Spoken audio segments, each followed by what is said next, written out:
Welcome, welcome, welcome. It is Top 5 Tuesday here on Main Street Sports Today, presented as always by the Tennessee Orthopedic Alliance of Columbia. So happy to be with everybody. Wade Neely sitting in the saddle, Mo out the rest of this week, but we have, ladies and gentlemen, in our midst, the one, the only. He does a little bit of this, he does a little bit of that, he does a lot for all of us here at Main Street Media, but he really plies his trade in Sumner County. He's the one and only Mr. Blaine Kellar. Blaine, good afternoon. Hey, how are you, Wade? I like to joke with people anytime I get that kind of introduction. I am a twin, so I am not the one and only. There's someone who looks just like me who could be the second and other. But glad to be here today on Top 5 Tuesday, Main Street Sports Today. That is good. That is good information. Apparently may have lost Wade. My twin talk here might have knocked him out of our show here, but we'll continue on until Wade comes back. We've got a full show ahead for you today. Brendan Quinn of The Athletic set to join us in our first block. Also going over some Braves and MLB coverage. Chip Walters of MTSU, the Blue Raider voice, coming in, and Wade Neely's back. Oh, my goodness. You broke my internet when you revealed your twin connection there, Blaine. I was getting ready to say, that is good information to know. I won't make that mistake again. Well, I might actually be my twin right now. Who knows? I could just have Zach filling in for me right now, which is one of the luxuries of it. I don't. You can rest assured in that. But we were running through the rundown of today's show. Before we get into the rundown, Wade.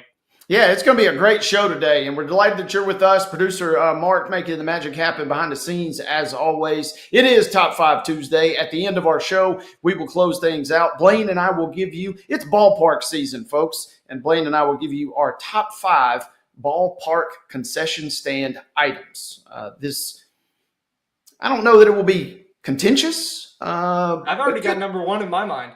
Yeah. I've got a pretty good choice, and – you might take mine. I might take yours. We're not real sure, but that will be our final segment. Also in that second hour, we will get into the grab bag, a lot to update you guys on. We will go #preps to pros. We'll talk about some things at the high school level. We'll get you some updates on college football, jersey retirement. So stay with us. You're going to want to be there for that piece of the puzzle. But we'll also talk NFL as well as potentially some NBA and NHL discussion. As Blaine mentioned a moment ago, kicking off the 2 o'clock hour, it'll be Chip Walters joining us, as he does every single Tuesday, unless he doesn't. The Blue Raider voice will give us an update on a monster weekend in Murfreesboro. Football Spring Showcase. There was some sad news that came out of Murfreesboro. We will update you guys on that. But we'll also talk about the baseball and softball series coming up as we head into Easter weekend. Still to come in this hour, we will get you guys an update on the Braves. I will try my hand yet again at this day in Braves history. Kind of a unique nugget on Braves history today that goes beyond the Braves and really kind of goes beyond the game of baseball. That's a little bit of a tease there. We'll also talk about the Braves picking up their win in that season opener yesterday up north. The Braves are 1-0, Blaine. Teams versus Canada. I don't know if that's a trend necessarily that means a lot, but they're undefeated versus the Braves will take any win they can get at this point, it seems like. So, and your Astros are pretty much the same, I feel like.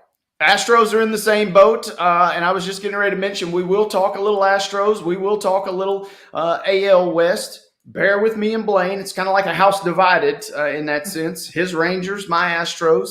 We'll talk about series game 2 for Houston tonight and game 1 of a sneaky big series for the Rangers. Should be fun. We'll also talk about a big day in MLB history that they will be celebrating today. We talked about it on the show yesterday. Coming up in just a matter of moments, our good friend Brendan Quinn from The Athletic. Man, he does a lot for The Athletic covering college basketball, but he's also their guru when it comes to the Lynx. And he was on hand at Augusta. He will give us a recap on the magnitude of the moment that Rory McIlroy got all that pressure off of his shoulders, seemingly, with that big victory on Sunday. We'll also ask him about the Masters marker Are you familiar with the concept of the master's marker, Blaine, by chance? I'm not. I'm not. Are you going to tease that for me? I hope enlighten me a little bit. Yeah, we'll save it for our interview because it was something I only learned about this weekend. Producer Mark might have had some knowledge, but it is a wild concept. It doesn't always happen at the Masters, but when it does, it's kind of interesting. And then we will get into our top story here in just a matter of moments.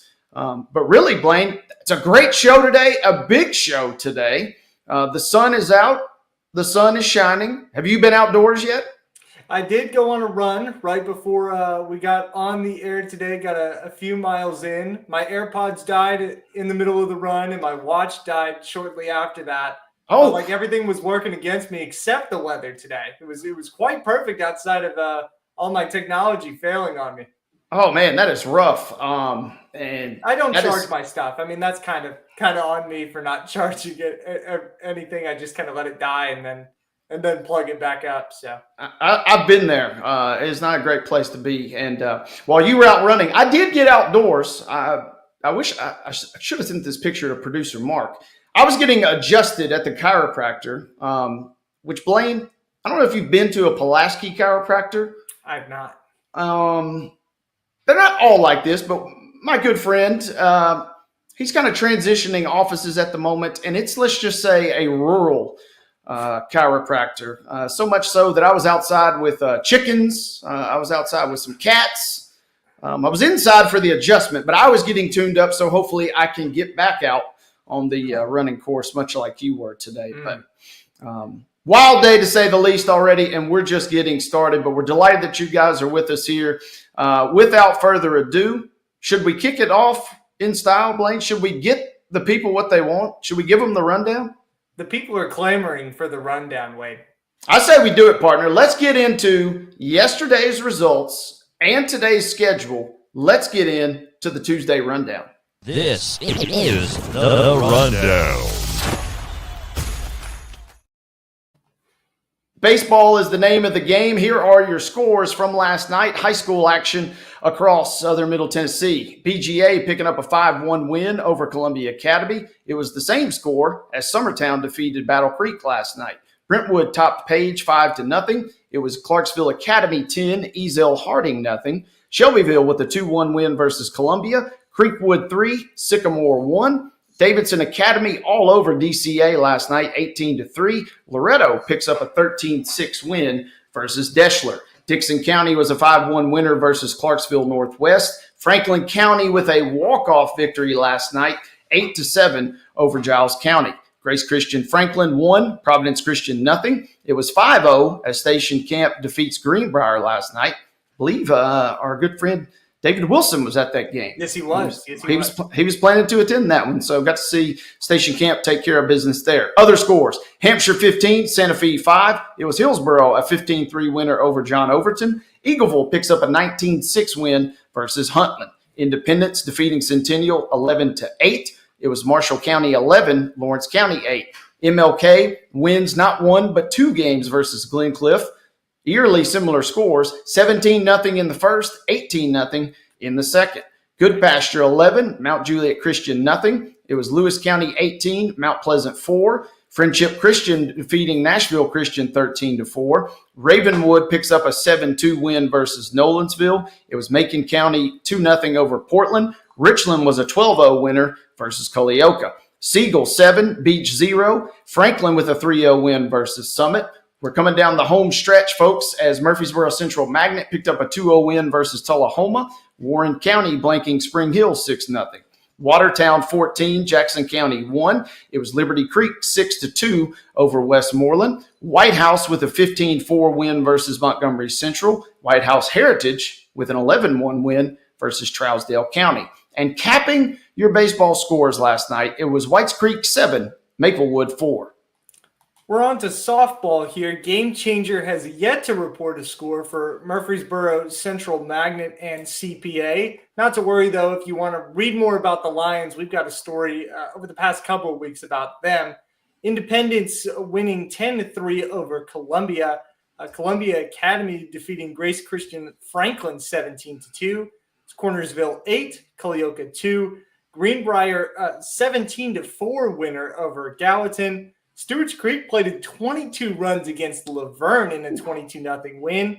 Summertown blanks Lawrence County 11-0. Loretto blanks Battle Creek 15-0. High-scoring matchup here, Eagleville 16, Marshall County 6.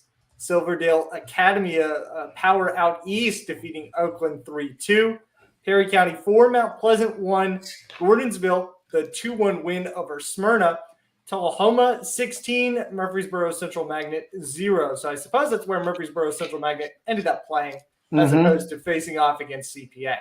Little men's soccer action. The University of School of Nashville takes down Providence Christian 3-1. I believe that to be D2A Middle Region action. Girls flag football, Siegel an 8-7 winner over Smyrna. In the MLB, the Braves defeated the Blue Jays, like we mentioned, 8-4.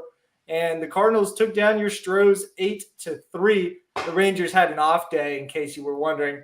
And in the National Hockey League, the Utah Hockey Club defeats the Preds 7-3. Tough one for Nashville last night. On to today's schedule, boys and girls.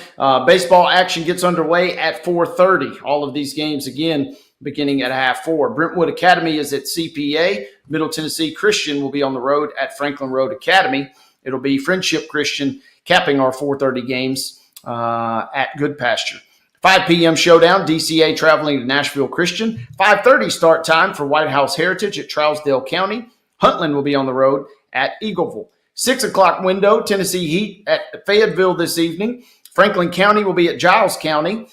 6 p.m. start time there. We'll be broadcasting that one tonight on Pulaski Citizen Live. Also at 6, Marshall County traveling to Lawrenceburg for a showdown versus LCHS Wildcats. It'll be Stewart's Creek at Lebanon. Tullahoma will be on the road at Murfreesboro Central Magnet. Grace Christian Franklin traveling to Providence Christian. More 6 o'clock starts. It'll be Riverdale at Rockvale. Columbia travels to Shelbyville tonight. Clarksville Northeast will be at Sycamore. Monterey will be at Watertown tonight. Also at 6, it'll be Laverne at Wilson Central. Smyrna traveling to Cookville. Richland will be hosting Culleoka tonight. That game will also be broadcast on Pulaski Citizen Live. Ezell Harding will be at Davidson Academy. Blackman will travel to Oakland. And at 6:15 tonight, it'll be Montgomery Central at Fairview. Got some big district series starting up on the rest of the baseball schedule at 6:30. Summit is at Franklin. Hillsborough is at Overton. Springfield traveling to Kirkwood.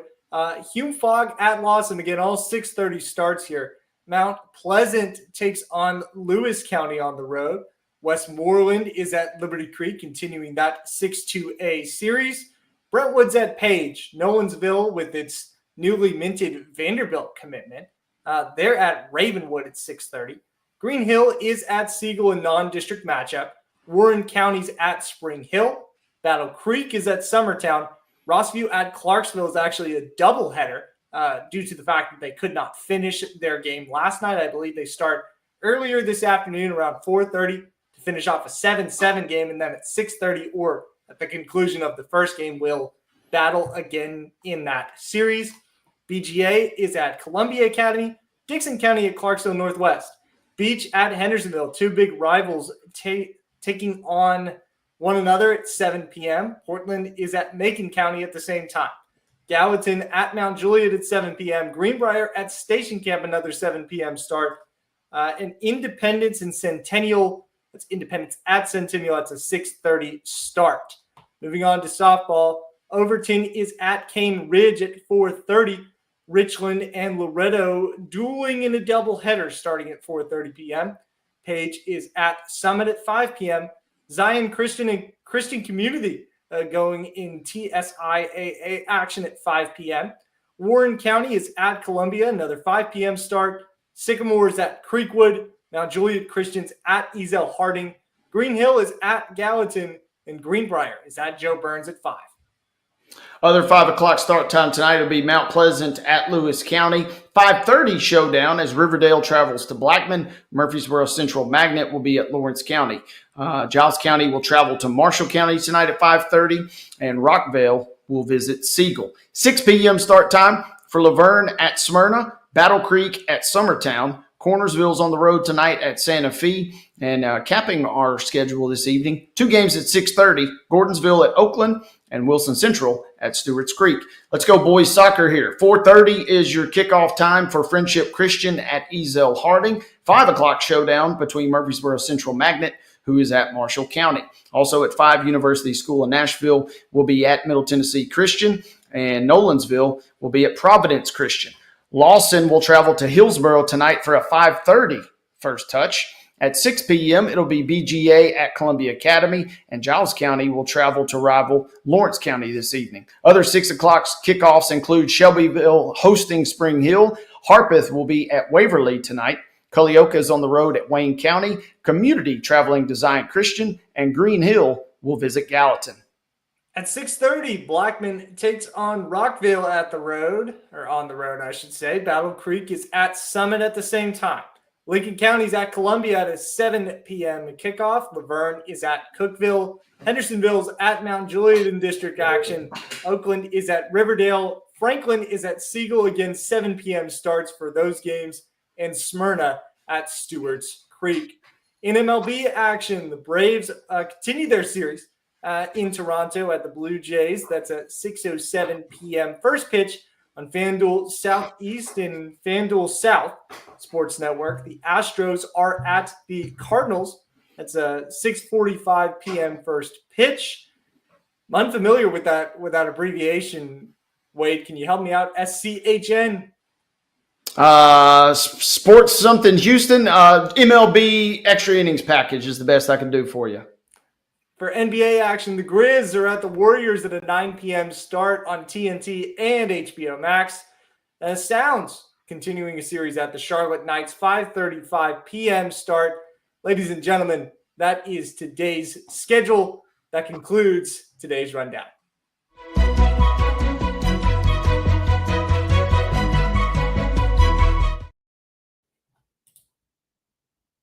Top story, as always, brought to you by our friends at Piggly Wiggly over at Neely's Mill in Columbia. Make sure you check them out for all of your delicious daily deli lunch meat options. They are open from 11 a.m. until 6 p.m. and everything is cost plus 10 at the cash register. Once again, it is Piggly Wiggly at Neely's Mill, bringing you your top story. And Blaine, there's not a lot that really can be said at this point about the Nashville Preds. But if you're looking for it, man, if you tuned in, if you were one of the brave souls that either attended, like Lil Sis, or watched the game last night, Nashville was locked in a tight one, but they fall 7-3 versus Utah. Nashville actually got on the scoreboard first, opening goal from Ryan O'Reilly just 6 minutes in, but Utah strikes in a flurry, racking up 2 goals in the first period and then adding 2 more quickly in the second. Nashville claws back, though, making it 4-2 thanks to one from Luke Evangelista and 4-3 late in the second on a Michael Bunting goal. Unfortunately, that would be all the scoring for Nashville, but Utah was not done. They add a couple, Clayton Keller with 2 to open the third, and then they add a final one just 30 seconds remaining to win it 7-3. Grim season for Nashville, Blaine, and last night was kind of a microcosm of that. Just when you thought you were kind of in the game, in contention, things go awry. There's one bright side, I guess, that if Preds fans are searching for it, or the fun stories, quote unquote, that you get on the last stretch of an NHL season, like this one that Nashville has. Russell Venozzi, our Predators reporter throughout the season, was talking about UMass product Ryan Ufko, who pretty much transported from the AHL team in Milwaukee to Nashville in a matter of 12 plus hours, and had seemed to impress Andrew Brunette and the team a little bit with his performance there. Of course, you can catch that article about his wild day that led to his debut yesterday on Main Street Nashville. I mean, it's kind of like the end of an MLB season, right? Where you have a couple of guys that maybe make the pangs of a losing season a little more enjoyable when you have a fun story of a debut here or there.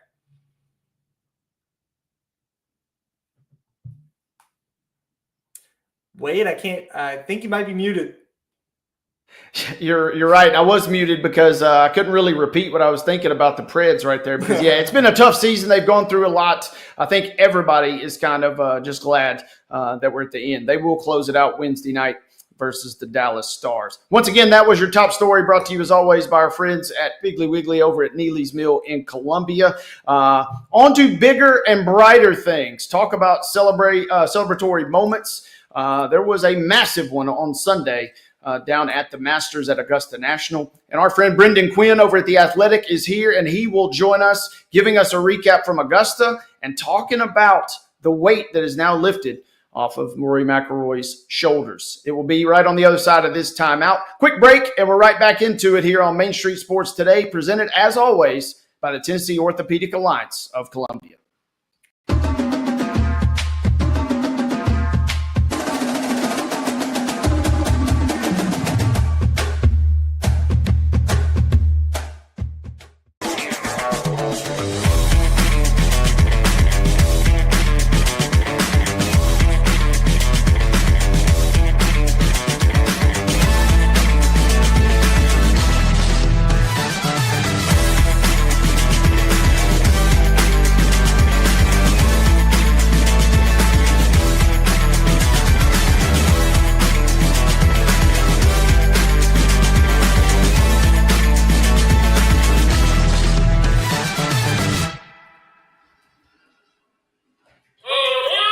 Step into the Lionel retail store at Opry Mills, Nashville, and you'll be captivated by all the magic of the 123-year history of Lionel trains.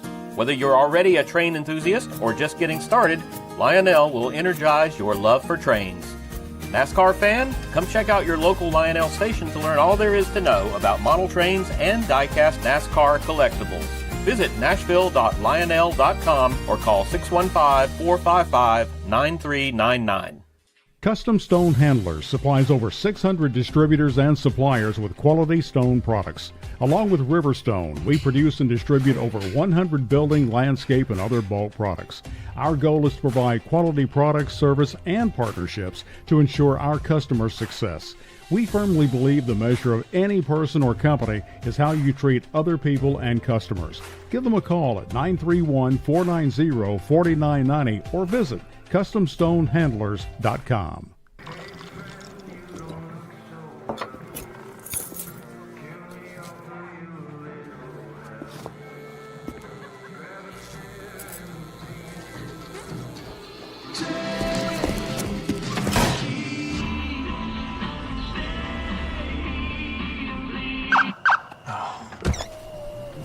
You're seeing the signs too, right? What signs?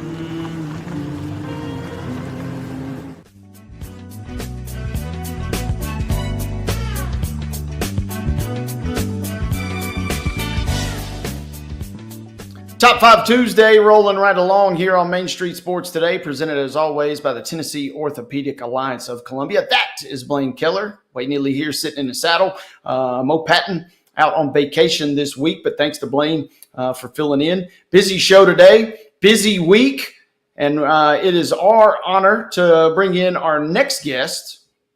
We talked about the Masters. We talked about Rory McIlroy a lot on the show yesterday, but we had to go to the source. And so with that being said, we had to bring in from The Athletic. He is the one, the only, Mr. Brendan Quinn. First of all, Brendan, good afternoon, and thank you for joining us. Brendan couldn't hear you there for a second. Might be muted there. There you go. I got it. Yeah, we got you. We got you now. These things out after 5 years of doing such things. I am notorious for muting myself, so I sympathize with you there, Brendan. But hey, first of all, Brendan, before we go any further, friend of the show, Joe Rexroad, just tell us honestly, how devastated was he when Sparty goes down in the tournament? Give us the real tea.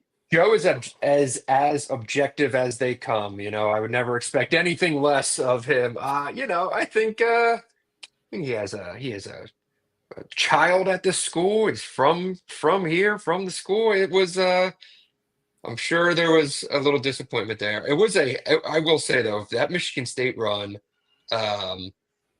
they so outkicked their cover, not to use a football terminology, but they went as far as they were going to go. So I would imagine Joe and anyone else involved with the Spartans would be would have taken that result if you gave it to them at the beginning of the year, because I think I picked them like sixth in my Big Ten preseason poll. I didn't see any of Wow. this. That was like a duct tape job by Izzo, as there ever was one. Maybe I was clueless. I picked Michigan State to win my bracket this year. I must have Well, I not mean, they known had a anything. good year. I'm saying in the Yeah. beginning of the year, you look at that roster, it never quite made sense that they won a Big Ten. It was, Jace Richardson and just a bunch of kind of auxiliary pieces. Well, we knew you'd give us the tea because when I asked Joe, my beloved Wolverines, I always try and bait Joe when he's on the show, and he never takes the bait. You're right. He's cool, calm, collected. So thank you for at least shedding a little wisdom. But Brendan, we do bring you on. Obviously, everybody was just gripped by the storyline on Sunday.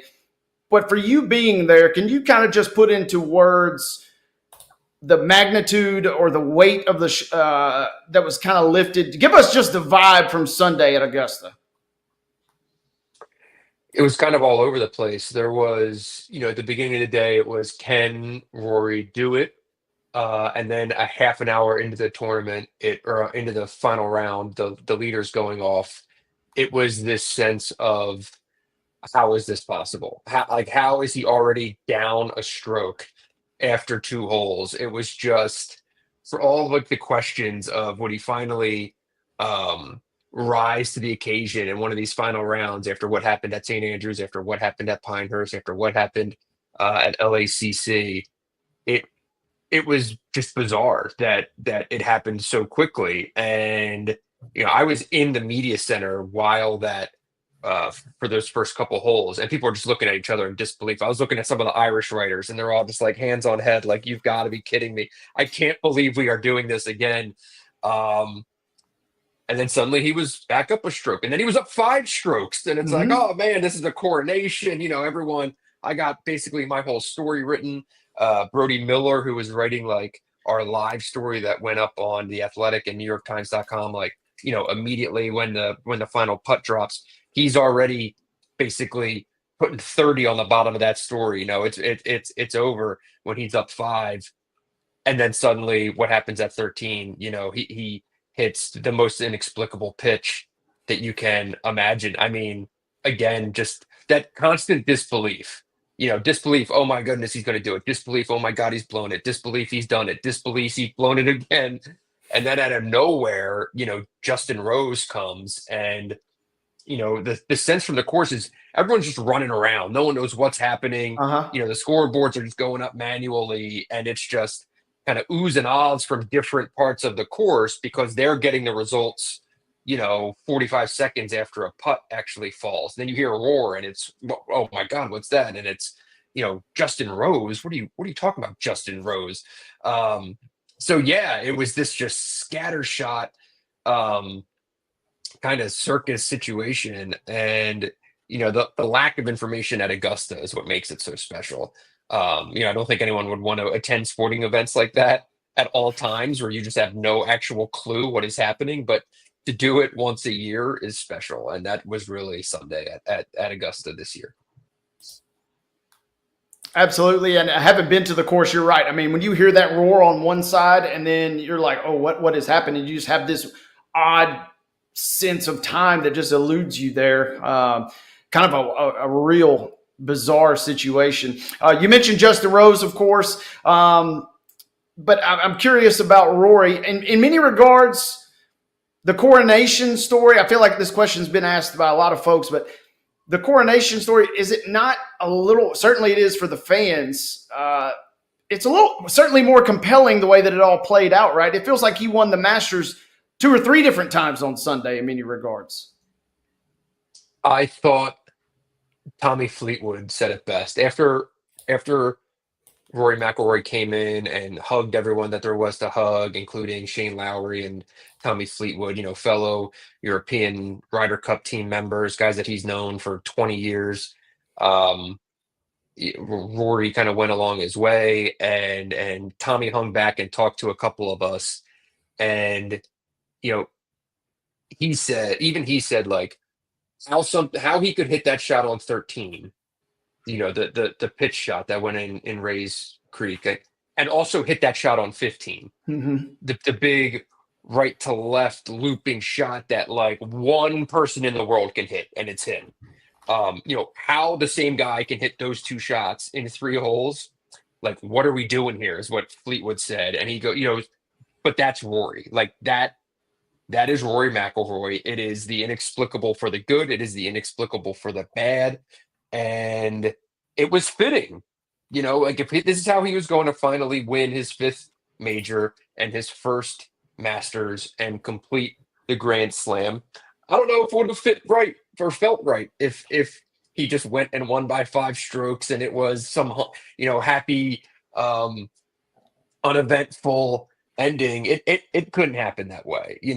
That's not how the movie goes. The movie goes that we see basically him have to spill it all over the course, like every part of him, and he did. He showed all of his parts, good and bad, and that's how it was going to be. Like you look at the round at St. Andrews, which is a lot of people have kind of always really thought was the one that he should have won. That, like, it was the 150th at St. Andrews. It would have really been befitting, and he just parred his way through the entire. Like he never had a blow up, but he also never did anything. It was just par all the way along. That's not how he should win either. Like it should have been both scoring and losing, and of all people to be the first player ever to win the Masters with 4 double bogeys in a tournament. That's kind of says it all. That is the ugliest winning scorecard you will ever see, right? I would take it. I mean, I certainly would. Don't get me wrong, but you're just not used to seeing that much color, that many squares on a scorecard. When I shot 96 at Augusta, I had more than 4 doubles in that round, let alone 4 rounds. So yeah, Rory's way seems better. Brendan Quinn of The Athletic joining us on Main Street Sports today. Brendan had a great story talking about Rory's win in The Athletic, his last seat at the table. And in there, just to kind of read a transcript of it, we've always wanted to understand the pressure felt by both young Rory McIlroy and old Rory McIlroy. You've kind of alluded to it here. Can you encapsulate what that kind of means, just the scope of his career and how it came to that moment at the Masters? Yeah, I think it's so long ago now that I wonder how much we all kind of remember.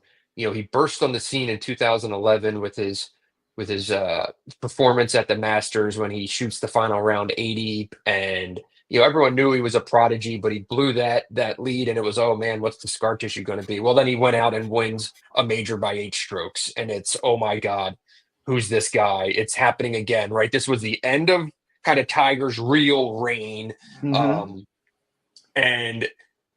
here comes this new guy, and it was, okay, this is the next one. It's from Jack, Tiger, right? And here's Rory, and he lived up to it for the most part. He wins 4 majors in his first 3 years, and is going to be the guy. And Jack, after Rory won his 4th major, it was a PGA at Valhalla. Jack Nicklaus said he's going to win 15 to 20 of these. So, like, when people say that out loud, when you get someone like Jack Nicklaus saying this guy's going to win 50, like, what pressure is that, right? Like, imagine, I don't think Tom Brady has ever come out and been like, Patrick Mahomes is going to win 9 Super Bowls or something. Like, you just don't say that about other players. And that's been the space that Rory has lived in for the last 10 years. And it's just gotten bigger and bigger. And as he's just gone on longer and longer, it kind of turned into this kind of self-fulfilling prophecy of him putting this pressure on himself and all these great players saying he's going to join us. And if you're saying to yourself, how do I do this? And you kind of stop playing freely, you're stuck. And that's kind of what it felt like Rory was at for a lot of the last 10 years. He was kind of stuck in suspended animation there. And, a couple years ago, Tiger says, oh, He's going to win one. No problem. It's just a matter of time. He's definitely going to win one. That same week, Rory missed the cut at Augusta, and that's just what it's been. And I can't imagine what that feels like. That pressure of not just the pressure you put on yourself and the pressure that the fans put on you, but when it's those guys who are your actual heroes, Jack, Tiger, Tom Watson, Nick Faldo, on and on and on, who say, you're supposed to be one of us. You're supposed to be at the champions dinner with us every April. Why aren't you here yet? And that's got to be a really hard feeling. And I think a lot of the problems that Rory has had have stemmed from trying to navigate that. And you saw the catharsis that kind of came right off him when he finally won. And it's, I think, finally getting to be where he's supposed to be. Immediate question coming out of this, Brendan, for Rory is this the start of kind of a real rejuvenation? He's been playing well, obviously coming into this term. Is this start of something big in your mind? Yeah, I mean, you could certainly make the case that the lid is off, and if he doesn't now, he suddenly gets to show up at majors, not having to answer the same damn question every single time. What does that do for you? And when you look at the lineup of majors this year, it's the PGA at Quail Hollow. Rory owns the course record at Quail Hollow, has won there multiple times. He would have been the favorite even if he hadn't just won at Augusta. I think he would have been the betting favorite to win there, even with Scotty Scheffler, just because of his course fit at Quail. Then the U.S. Open's at Oakmont.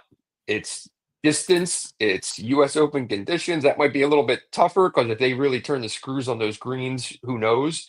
But again, pretty good fit. Like, he's a pretty good fit for Oakmont. And then the Open Championship is at Portrush in Northern Ireland. Of course, he grew up playing a place where he will be, receive a kind of a hero's welcome and a hero's return. I went to Hollywood, Northern Ireland last summer after Pinehurst to write a story about the angst in the town. This place that's been rooting and waiting for this guy to win a major for 10 years. They used to have parties for every major that he played in. And over the years, as he stopped winning them, the parties stopped being held at the club. And everyone started watching them kind of at their house and stuff like that, unless he was in contention in the final round. And well, now that's all back, right? It's going to be a huge party. And if you remember the last time that the Open was at Portrush, he was supposed to win that one, and he shot a first round 80. And it was the pressure. It was clearly the pressure. And then what happens? One of his closest friends, Shane Lowry, of all people, goes on to win it, and he's the Irishman who wins at Portrush. Well, it might be Rory's time now. So I agree with your point. He has been one of the 1, 2, 3 best players in the world, basically at any given time for every year in recent history, even when guys like Scotty jump up or Rahm jumped up or Xander jumps up, like Rory's always been there. And now, like, this could be the summer where, man, a lot of special things could happen. Talking with Brendan Quinn of The Athletic, breaking things down from Augusta, talking about Rory and earning that career Grand Slam. Brendan, I do have to ask you, though, one of the other interesting topics related to the tournament, of course, but I was unaware of the concept of the Masters marker. Can you kind of enlighten folks on what that is and why that is perhaps the coolest thing I think I've ever heard of? And I'm trying to sign up to figure out. First, I know my steps, but I got a long way to go to even consider that. But break that down for us. You're talking about the marker who plays with the odd number man? Yeah. So, first of all, it's very interesting. The current marker is also, as am I, a proud graduate of St. Joseph's University in Philadelphia. Yeah. Played golf. A guy named Mike McDermott played golf at St. Joe's. Outstanding amateur golfer in the Philadelphia area, and has won the Pennsylvania Am and all those types. Just that guy, right? Who probably could have chased it, could have chased a career, but has really good business acumen and said, I'm going to go do that and just be an elite amateur golfer on the side. So he made a ton, makes loads of money in business. And then he's also this elite golfer who gets into the nicest clubs. So he's a member at Marion and Aronimink and Pine Valley and all these places that want him representing their clubs, right? Tough life for Mike. But brutal. eventually, right, he gets the interest of Augusta. And the purpose of the marker is that they don't, for a round at the Masters, if there's an odd number of players to make the cut, you don't want someone to have to go out solo. You need someone to attest to the score, and B, just for pacing, right? You don't want just someone out there by his lonesome 4 holes ahead of the first group. So the marker's out there to play with the last player, or I guess I should say the first player out on Saturday and Sunday.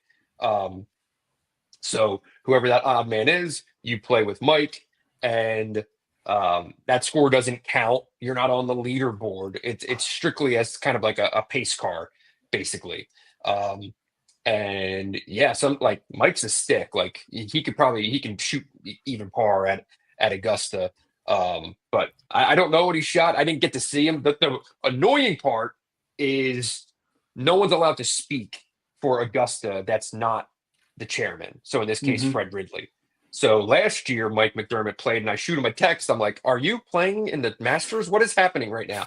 And we exchanged some texts, and I'm like, "Well, let's do a story." He says, "I can't. I'm not allowed to be quoted publicly because that's Augusta National Golf Club rules. Like, you are not supposed to be quoted as a member or a player or anything, or a representative of the club, unless it's in like a spokesman type role." So that's the story of the marker, and I'm proud that the marker's a Hawk. Man, we didn't know that. Tomorrow, our guest co-host, Mr. Joe Sullivan, former sports editor at the Boston Globe, he's the big Hawk guy too. Hawk. Wow, yeah. It's coming full circle, baby. Don't underestimate. There's a Sports Illustrated with Jameer Nelson in here somewhere. Over there. I was going to say, we'll get Phil Martelli on the show tomorrow too, just to really spice things up, right? Phil will do it. He'll talk to anybody, anytime, anywhere. I'll shoot you his cell. He'll answer just on the spot. We would love to do that. Blaine, any final thoughts before we get Mr. Quinn out of here? Yeah, just curious the overlap. As high school sports reporter, kind of have that constant overlap of one season to the other, but writing for The Athletic, going from March Madness to the Masters, what is that like? It's the best double in sports for sure. I am as I get older, it gets tougher for sure, bouncing back from 5 straight weeks, because it's this year I did the Big East tournament, so it's Big East tournament, then 3 weeks for the NCAA straight to Augusta, and everyone's always makes the joke of like, "Oh, you're like, it's like Jim Nance." I'm like, I don't think Jim Nance is flying Delta Comfort. I think he travels a little bit differently than I do. But it's fantastic. Like, it's one of the best days of the year every year is going to the national championship game, which is always like a 9 p.m. tip off on a Monday night, and then by 3 o'clock in the afternoon the next day, walking into the media center at Augusta, just kind of delirious. And they're 2 of the best events on the sporting calendar. As a lover of both basketball and golf, you couldn't ask for not only cooler events to cover, but better vehicles for stories. The national championship game this year, both of them, the semifinals and the title game. I was assigned the Duke Houston game in the semifinal, which was an all-timer, and then I had to write the running gamer for the national championship game, another all-timer with an unbelievable finish, and then off to Augusta to cover Rory, winning the Grand Slam. That's the type of stuff where, like, it's all pinch me moments. It's all stuff that if I got to talk to my 12-year-old self, his head would explode. So it's amazing, and I'm so thankful to the Athletic that I get to do this stuff. Not a bad gig, to say the least. Not a bad gig. And we enjoy reading your stuff. We enjoy keeping up with the Athletic as a whole. And Brendan Quinn, thank you so much for joining us and shedding some light on a historic weekend at Augusta, my friend. Appreciate you guys having me, and look forward to doing it again. All right, thank you, sir. You can follow Brendan on Twitter at BF Quinn. Once again, thanks to Brendan Quinn from The Athletic for joining us here on Main Street Sports today. Good stuff there, breaking things down from Augusta. Let's shift gears a little bit. Still with the stick, but instead of the golf club, let's transition to baseball. On the other side of this timeout, it'll be this day in Braves history. We will also talk about the other big events across the MLB docket tonight. Stick back with us, folks. It is the final segment in hour number 1 of Main Street Sports today. Blaine and I are back right after this here and presented by the Tennessee Orthopedic Alliance of Columbia.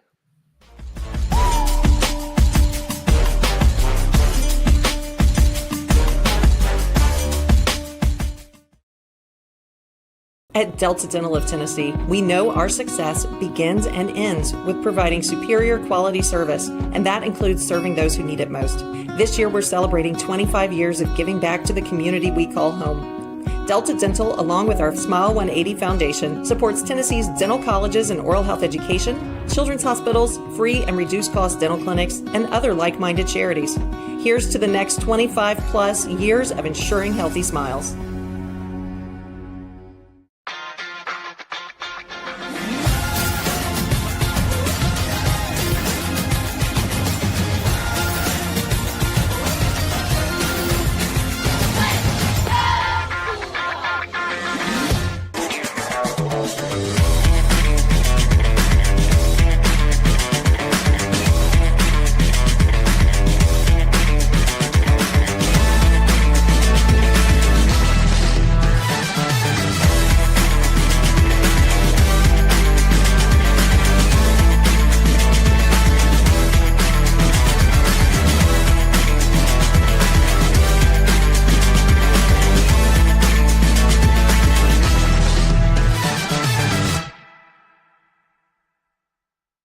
A game without a crowd is just a scrimmage. A performance without an audience is just a rehearsal. Without your presence, high school sports and the performing arts aren't possible. Ensure that these essential extracurricular activities continue to enrich the lives of students in Tennessee. Purchase a ticket to your local high school's game or performance. This message presented by the TSSAA.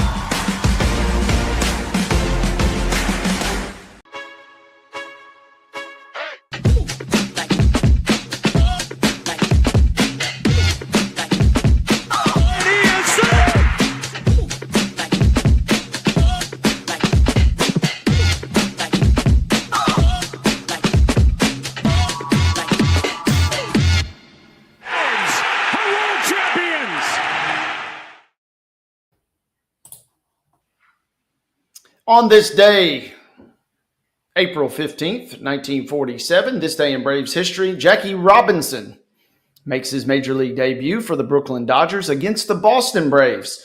Robinson goes hitless, but he does score the deciding run in a 5-3 win at Ebbets Field. That was this day in Braves history.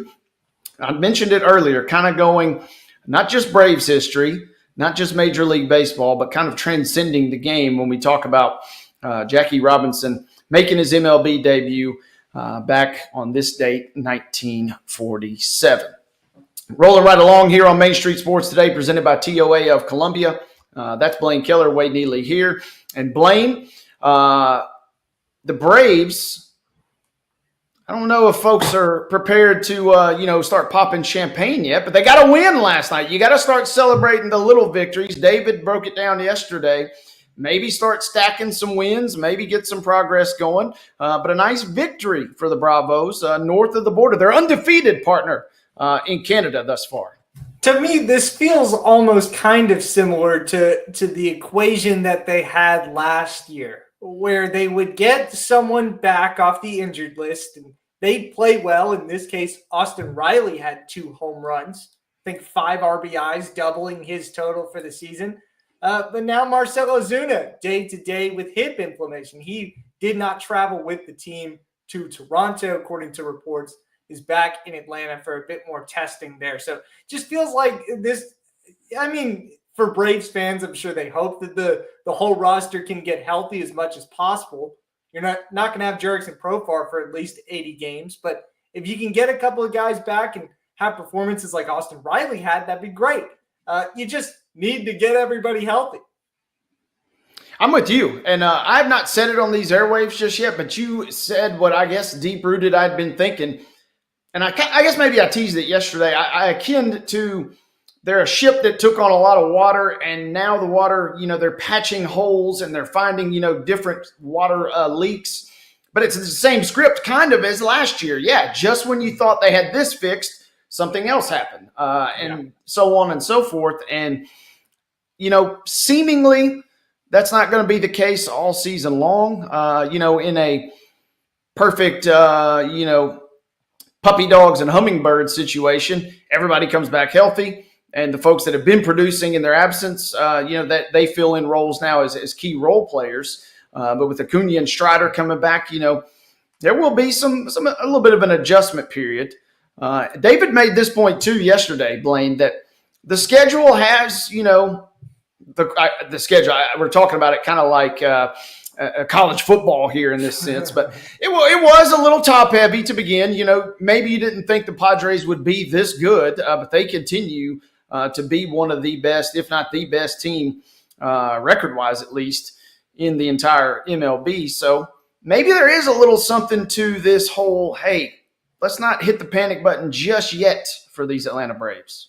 And that's one thing that I got to dog on David Wilson for a second. You're 4 games in and he feels like the season's over. We play 162 games in MLB and the Braves do.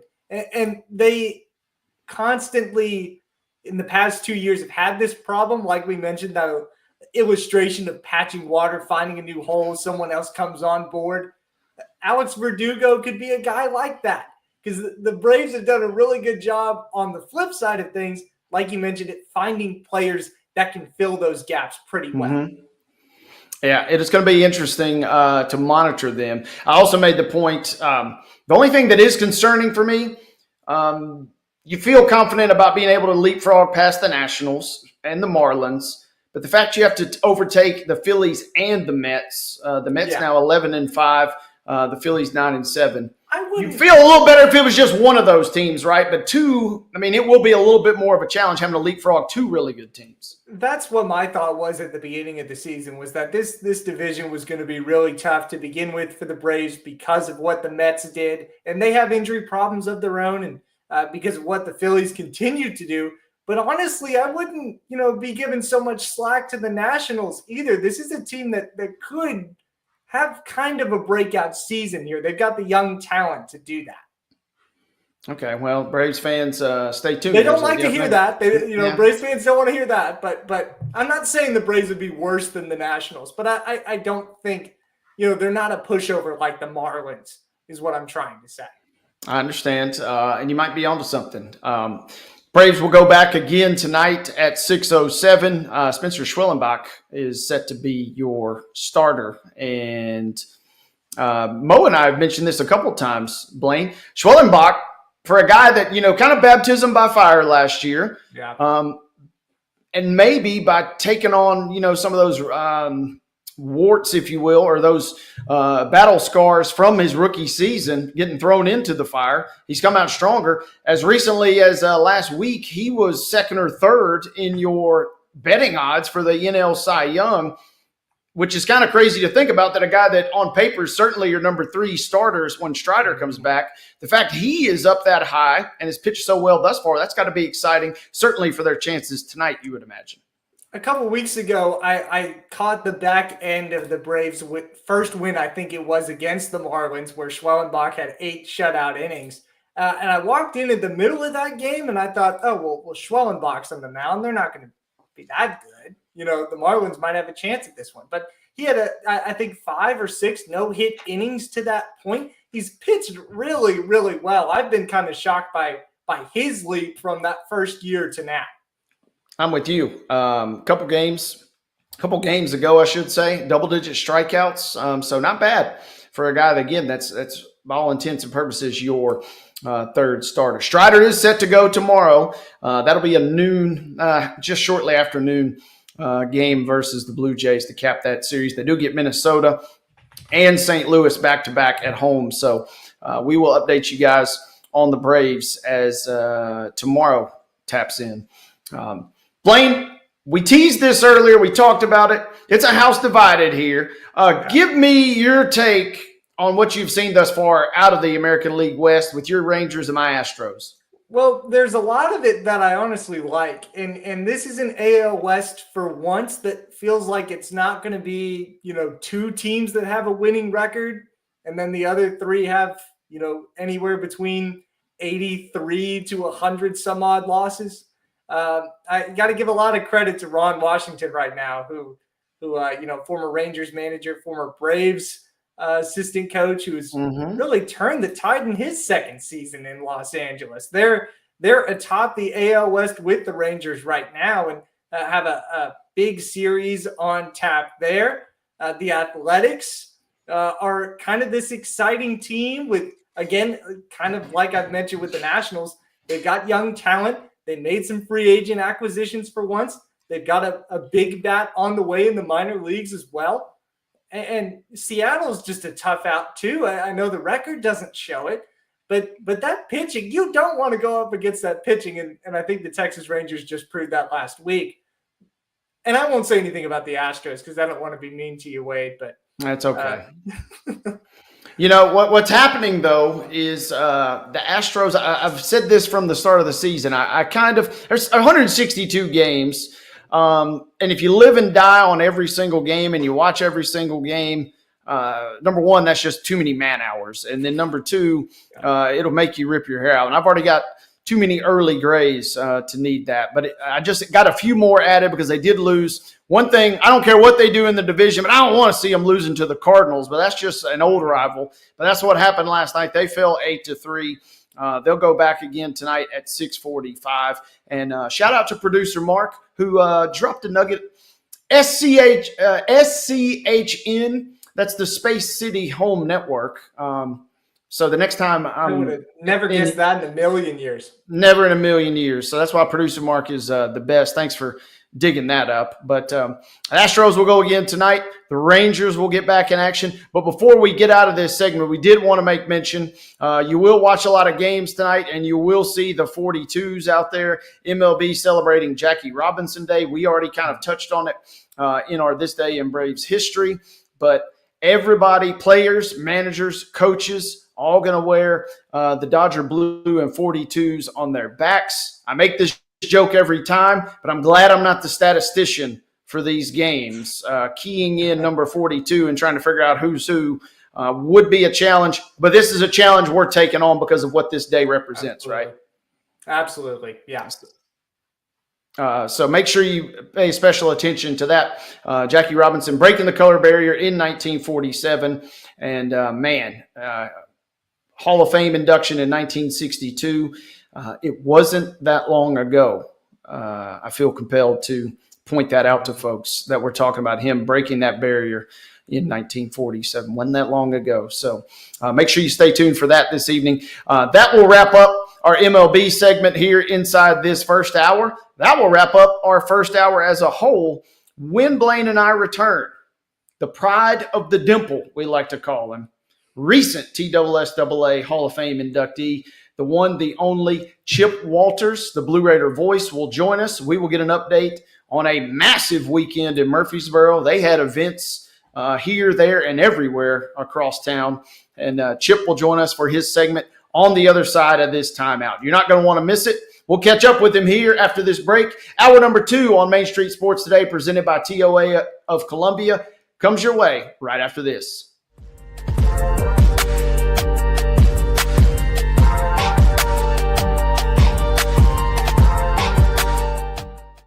Hi, I'm Dr. Vilas Saisuka, CEO and founder of Premier Foot and Ankle Centers of Tennessee here in Murfreesboro.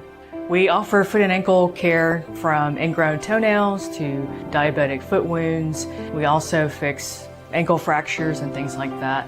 Call us today to schedule an appointment. We look forward to seeing you. Because here at Premier Foot and Ankle, we believe that the journey begins with happy feet.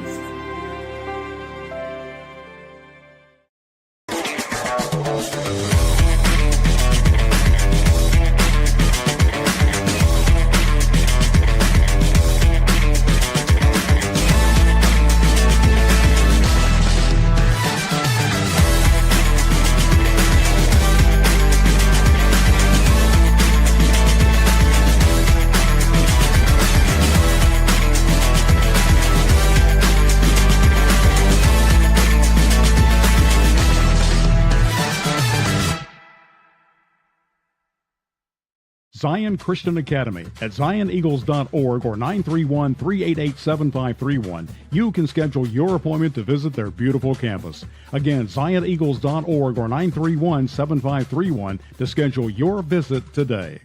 Jones & Lang Sporting Goods here in Columbia has been outfitting teams, officials, and anybody else from T-ball to college for 50-plus years. Be sure and check them out at 931-388-8060 or online at jonesandlang.com. Jones & Lang Sporting Goods, the look of a winner.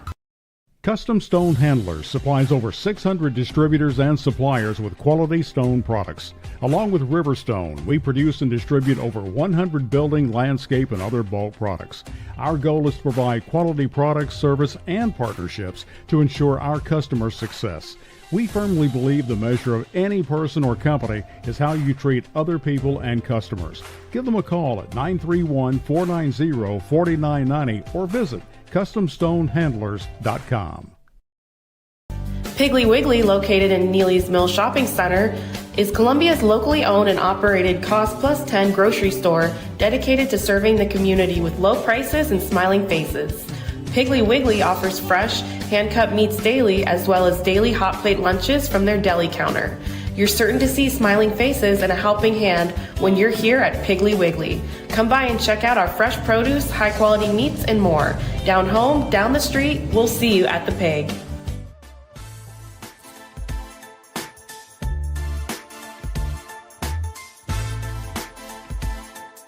We're back for the second hour of Top 5 Tuesday, Main Street Sports Today. I'll let Wade continue to vibe out there on the left. Wade Neely, Blaine Kellar joining you here. I was jamming, baby.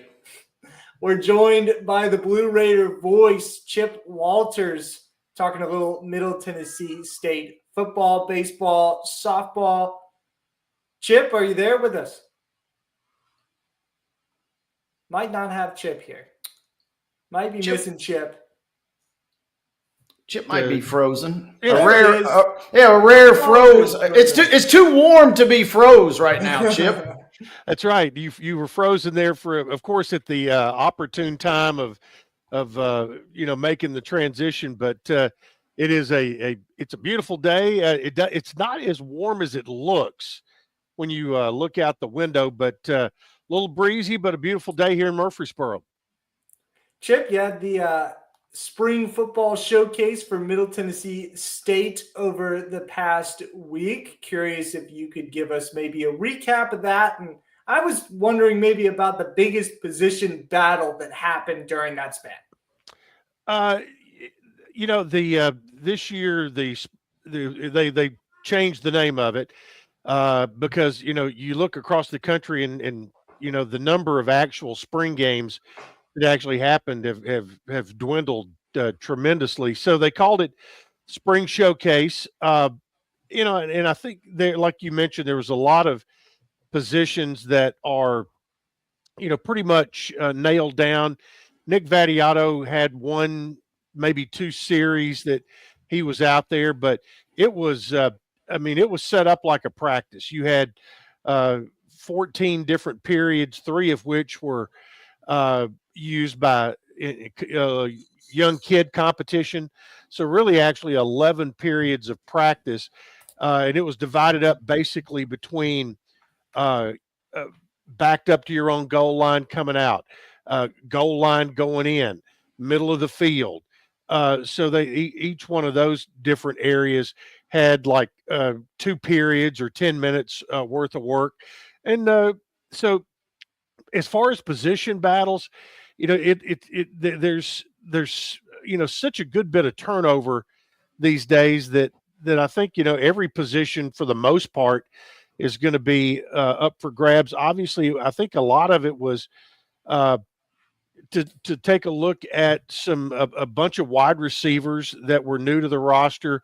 Also, Middle's got a couple of 6'4", 6'5" cornerbacks defensively that are new to the roster. I was interested to watch them, and so they a lot of times, in years past, Middle's had 5'10", 5'11" corners, Yeah. and sometimes you get in a matchup with a big receiver. I was kind of interested to watch how having a big corner was gonna match up and work out. And these guys obviously in limited action on Saturday, but it's nice to have them out there. Middle looks bigger along the offensive line, and not everybody is in school just yet. You have a handful of freshmen who were December graduates that are already there. You've got several more coming in. You've got and then you've got your transfer portal guys who several of them are already there after the early transfer portal period. And you've got another transfer portal period, as we all well know, coming up. It'll open up on Wednesday. So I think, last year after spring ball, Middle, I think there were 43 different new names that came to the Blue Raiders out of the portal after spring practice, which that when you look back at the timetable of when Derek Mason took over the job, kind of made a little sense that, they wanted to kind of get their feet on the ground, and they used that later portal period to their advantage. Now, this time around, the Blue Raiders already signed one interesting note that Derek told me, guys, is that of the high school class they signed a year ago, so at the end of the 23 season when they first got here, they had not made a home visit to any of the whatever it was, 16, 17, 18 guys that they signed in December, simply because they had been here 5 days on the job. And so they were trying to put that class together.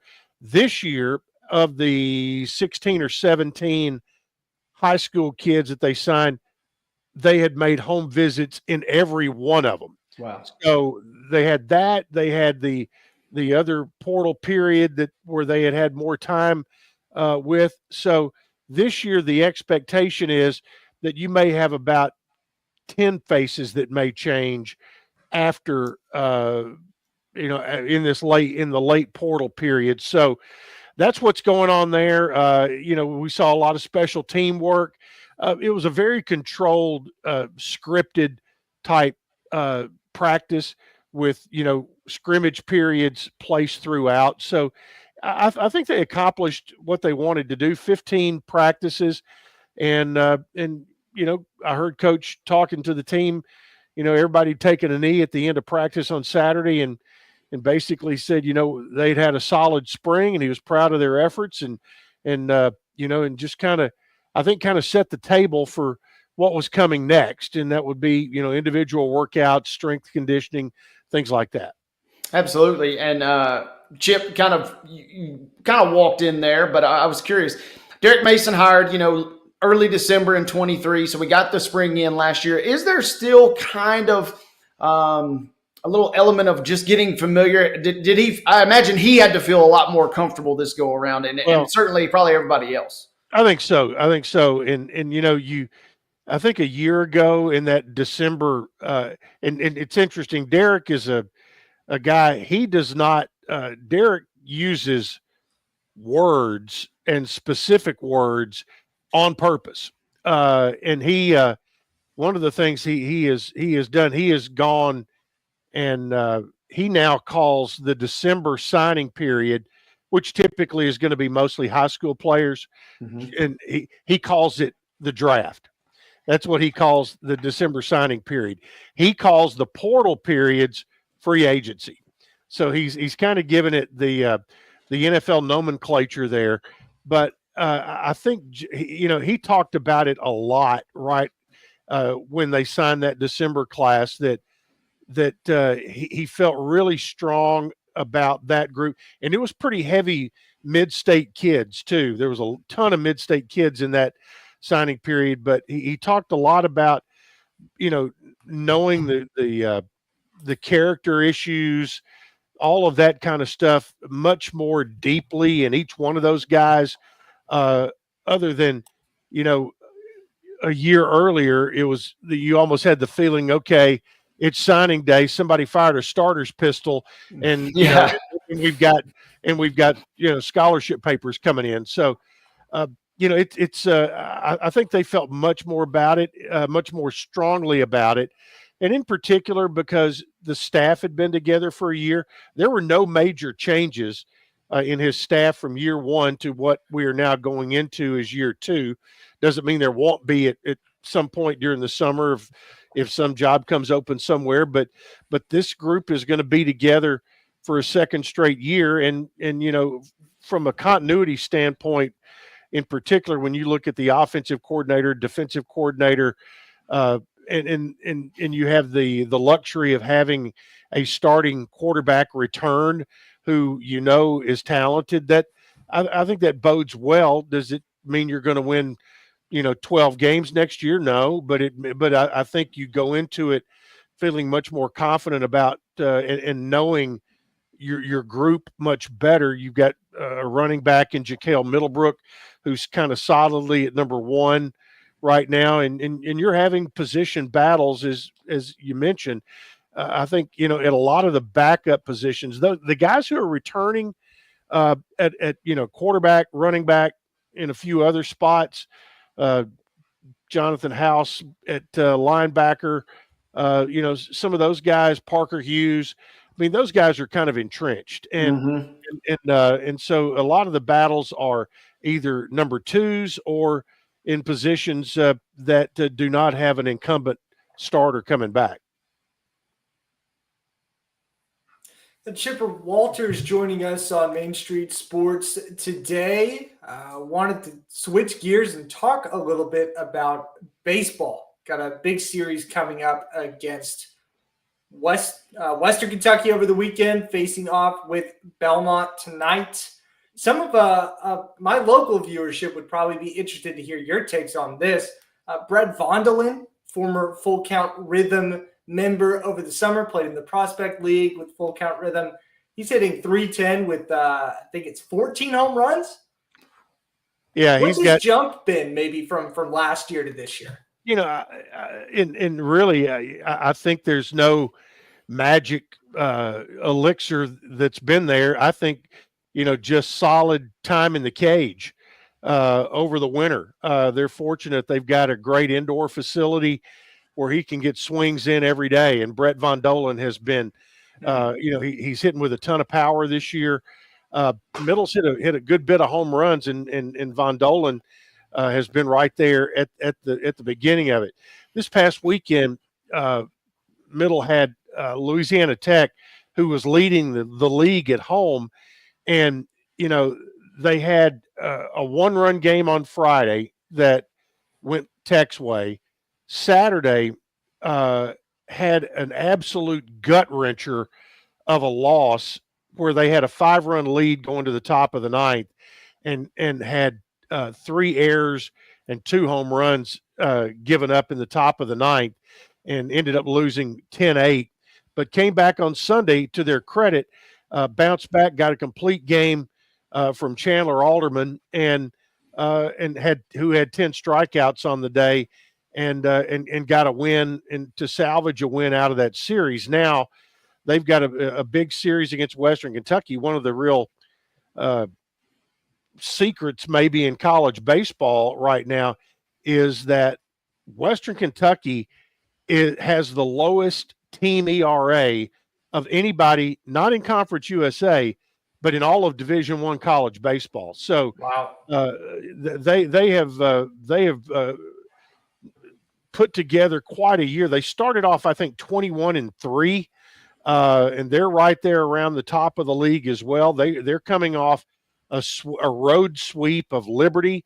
So because of Easter holiday this week, that this weekend series in Bowling Green will be Thursday night, Friday at 3, and then Saturday afternoon at 1 o'clock. So 3 games starting Thursday. They'll have Easter Sunday off, but a little midweek action this afternoon. Matter of fact, starting in about 45 minutes at Rose Park, Middle and Belmont will be playing for the second time. And I'm trying to think in my head with this wind that's going on today. Yeah.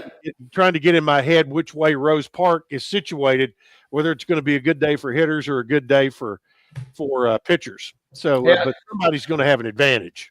I'm with you, Chip. I'm calling Giles County's game tonight. My mom asked me, she said, what about this wind? And I was like, well, it depends on if it's blowing in or blowing out. We could have some dingers or we could have a pitcher's duel. I want to ask you, Chip, historically, what's that series look like just in terms of, Western and Middle?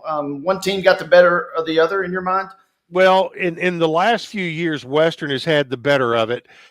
Middle went for a long time and had a big lead in the series, but they've been able to turn things around in that series a bit over the last couple of years, 3 to 5 years, and has been their advantage. Obviously, I think this year they are loaded in the pitching category.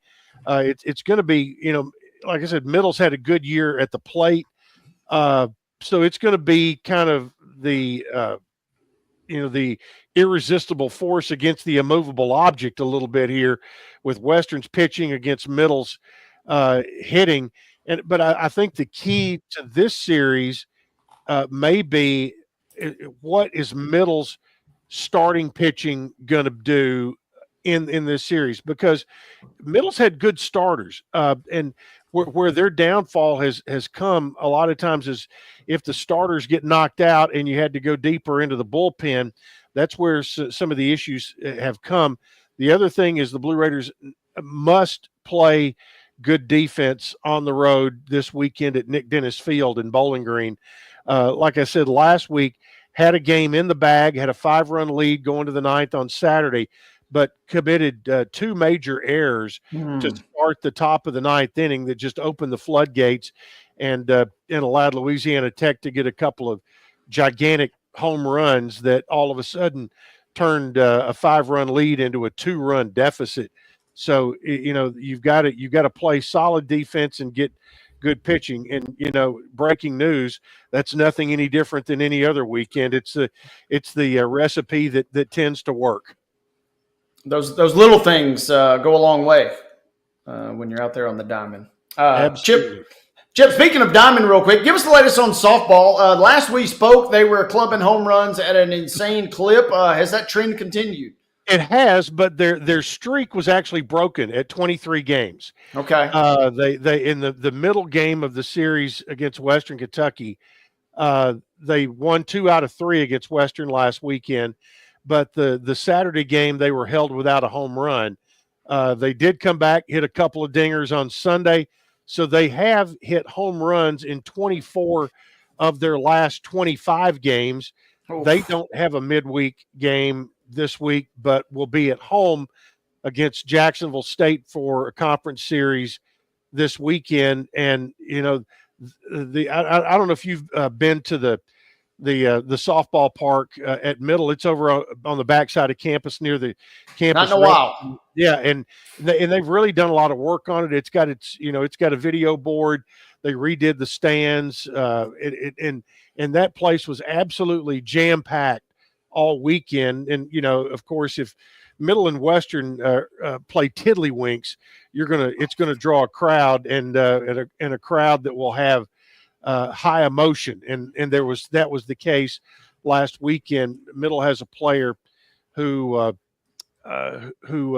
transferred in from the school up north, and who was part of the home run parade on Friday night.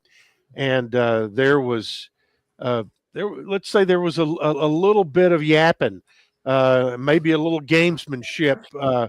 Surely when that not. happened, because some emotions kind of came out there. But it's they're having a fun year right now, and kind of right in the middle of the pack of things in Conference USA. And and this week at home with Jacksonville State, they certainly want to be able to take at least two, and preferably if they could get a sweep against the Gamecocks this weekend, that would be a big deal heading toward tournament time, because their tournament will start a week prior to baseball. So they have they've got 2, maybe 3 weeks left in the regular season, and then they'll get into tournament play. Well, it's good stuff, Chip. That kind of answers everything that I would want to know about the Blue Raiders baseball and softball. Wade, what do you got? You got anything else? Yeah, Chip, we've talked about a lot, but we would be remiss if we didn't bring up there was some sad news out of campus. Fill us in on the latest as tragedy kind of falls on MTSU. Yeah, Carter Manath is a member of the golf team. He's from Texarkana, Arkansas.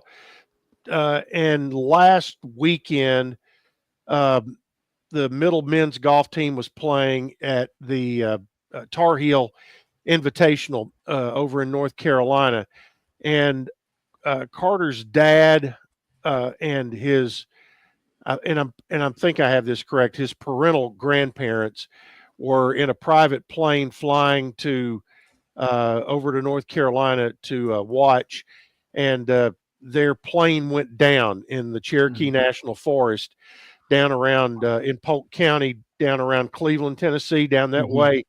And everyone on board was killed. His dad was killed, and his grandparents were killed. His mother had not made the trip, but his maternal grandparents had already gotten to North Carolina, and had to tell. They were the ones who told him what had happened. And the university made sure they've got him and his grandparents on a plane back to Nashville, and then on to Texarkana. But it is.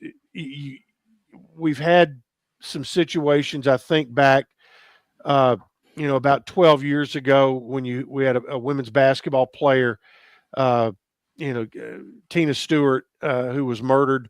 This, is not a student athlete, but the immediate family members. But it's one of those where, everybody kind of locks arms and comes together and supports. And that, golf is an individual sport that, fortunately in college, you play as a team. And Coach Mark McIntyre and his team are very, very close. They're a tight unit. And so they all were there to lift up Carter Manath, and the entire Blue Raider family has reached out and has been there for that family. It's not anything you would ever wish on anyone that you deal with, and for someone who is a college golfer to lose his dad and his grandparents in such a manner is it shows you the love they had for him, because they were going out of their way to be there to support him in that tournament. Now, they turn around and will play in the conference tournament coming up later on this week. The women's tournament going on, it started yesterday, and right now middle on the women's side is in 5th place after 2 rounds, with the final round coming up, and they've got they're in striking distance of 2nd or 3rd place if they can put together a good day tomorrow. So, but the Carter Manath story, certainly a sad one, but so if you're out there and just hug your folks a little tighter and let them know you love them. Absolutely. And Chip, obviously any loss of life is an unfortunate situation, but I am impressed in a way by MTSU's continued ability to, even for a massive campus in a bigger city, it still has that small college kind of feel, in the sense that everybody is impacted, and that kind of love and outpouring was kind of on full display with this situation, unfortunately. Certainly was. And you've got a campus of over 20,000 students, but you've got kind of a mini city within that small city itself, you've got about 400 student athletes, and they're seeing each other day in, day out, whether it's in study hall or whether it's in athletic training room or strength and conditioning. So they're around each other a lot. So the sports do mix a good bit, and they're all there to pick it up. Absolutely. Chip Walters, Blue Raider Voice. You can follow him on Twitter at ChooseChip. Chip, I got to ask you before we get out of here, what are your Easter plans? Is there a menu that is always served, or is there an Easter egg hunt involved? Give us your deets. Well, there will be, I will actually be coming to Murray County on Easter Sunday, and some family friends get together with, I kind of horn in on their family, and there will be about 40 people there, and there will be everything. Easter is more of a ham holiday than a turkey holiday, but there will be some fried turkey there, all the sides that you can imagine. And hang on, what's this address? What's this address again, by the way? It'll be out on Carter's Creek Pike. I'm not going to give out the number, but it'll be out on Carter's Creek Pike, and plenty of desserts, including one that always gets requested. It will be one of the participants makes a really good homemade chocolate pie. So that will be part of it coming up on Sunday, and there will be some plastic eggs out there for the younger set to go look after. The rest of us will be looking for a place to kind of get ready for a nap. Sounds like I'll be knocking on doors at Carter's Creek and just be trying to find where this is at. Yeah. Just do not take a very high box truck out Carter's Creek Pike. If you know. If you follow the Carter's Creek can opener on Facebook, it's crazy. I grew up out Carter's Creek Pike, and I could probably count on my one hand the number of vehicles that ever hit that bridge, up until 10 years ago. And now it's about one every other day or once a week or something like that. It's crazy. But so if you're going out that way, take it easy and just know how tall your vehicle is. Well, we'll make sure to check Blaine and I's clearance before we get out there. Chip, thank you as always. Mo returns next week. We will get back into it. We look forward to joining you next Tuesday, unless we don't. But you've been on a good run here, so hopefully we will. And enjoy your Easter weekend. Enjoy the Blue Raider activities, and thank you so much for your time. Appreciate it, guys. Thank you. Y'all have a great Easter as well. You as well. Thank you, Chip Walters. He, again, is the Blue Raider Voice. You can follow him on Twitter at ChooseChip. Always good to catch up with our good friend, the pride of the dimple. Blaine and I will be out knocking on doors, like he said, on Sunday with that kind of spread. That was sounding pretty good to my knowledge. Producer Mark even said, hey, throw a few peeps in there for him. So not a peeps guy. You a peeps guy? Nah, not a peeps guy. I'm not going to lie. Mark's in the minority here then. Yeah, that will not end up on my top 5 list, which is a great segue, by the way, because coming up at the end of our show, Blaine and I will talk not Easter food, not peeps certainly, but we'll give you our favorite foods from the concession stand. It's ballpark season, and Blaine and I will debate that in our final segment here on Top 5 Tuesday. But when we come back, we'll dip into the grab bag. We'll go preps to pros, talking TSSAA, talking some college football, and also talking Blaine's thoughts on the upcoming NFL draft. It's all part of the final half hour here on the Top 5 Tuesday edition of Main Street Sports Today, presented by TOA of Columbia.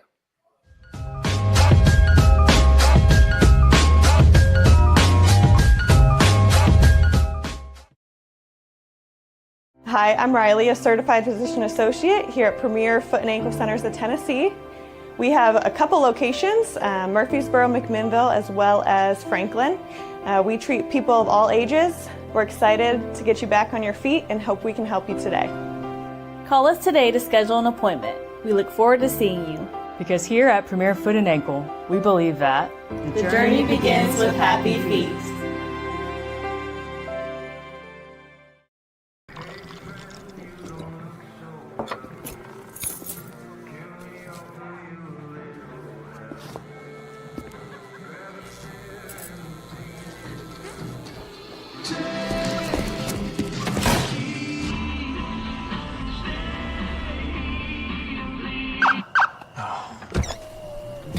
You're seeing the signs too, right? What signs? Jones and Lang Sporting Goods here in Columbia has been outfitting teams, officials, and anybody else from T-ball to college for 50 plus years. Be sure and check them out at 931-388-8060 or online at jonesandlang.com. Jones and Lang Sporting Goods, the look of a winner. Zion Christian Academy, zioneagles.org or 931-388-5731. You can schedule your appointment. Go tour their campus. It is beautiful over there, and you're definitely going to want to see it. Again, it's zioneagles.org. Give them a call, 931-388-5731, and schedule your tour today. Piggly Wiggly, located in Neely's Mill Shopping Center, is Columbia's locally owned and operated Cost Plus 10 grocery store dedicated to serving the community with low prices and smiling faces. Piggly Wiggly offers fresh, hand-cut meats daily, as well as daily hot plate lunches from their deli counter. You're certain to see smiling faces and a helping hand when you're here at Piggly Wiggly. Come by and check out our fresh produce, high-quality meats, and more. Down home, down the street, we'll see you at the Pig.